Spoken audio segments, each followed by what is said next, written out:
الرحمن الرحيم الحمد لله رب العالمين والعاقبة للمتقين والصلاة والسلام على أشرف الأنبياء والمرسلين محمد وعلى آله وأصحابه أجمعين.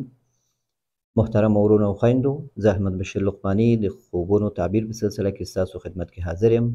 هیله کوم چې دا چینل سبسکرایب کړئ، شیر کړئ، لایک کړئ او ملګرو سره شریک کړئ، کمنټ وکړئ او که خوب هم لیدلي نو د فیسبوک پیج مسنجر تعبیر خواب لقمانی د هغه له لارې نه کولی شئ ماته خپل خوب اواز سره یا ولیکئ یا ریکارډ کړئ اواز سره ماته یې راولږئ، انشاءالله تعبیر کیږي. یو خوب ده، یو ورور اواز لیږلی ده، اورئ. اواز واضح نه ده.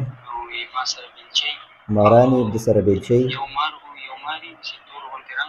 تور غوندې رنګ وي مار، زیړ خالونه. ښه ګزار ورکړم، فکر کوم چې مړ شوی نه وي، خو هغه مړ شوی وي. یو بل مار وي، سپین چکی وي، کپچه مار وي.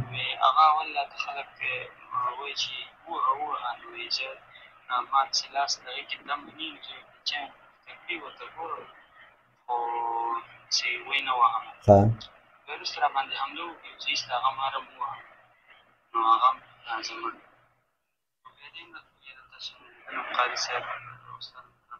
ښه نو دا ورور خوب یې لیدلی ده، وایي ماري، تور ماري او زیړ خالونه پکې وي.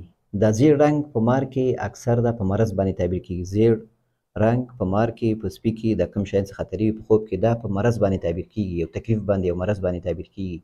او خالونه مراد څه خالونه دي؟ دا زیړ رنګ د خالونو په شکل وي، معنا څه لږ مرض وي، کم وي.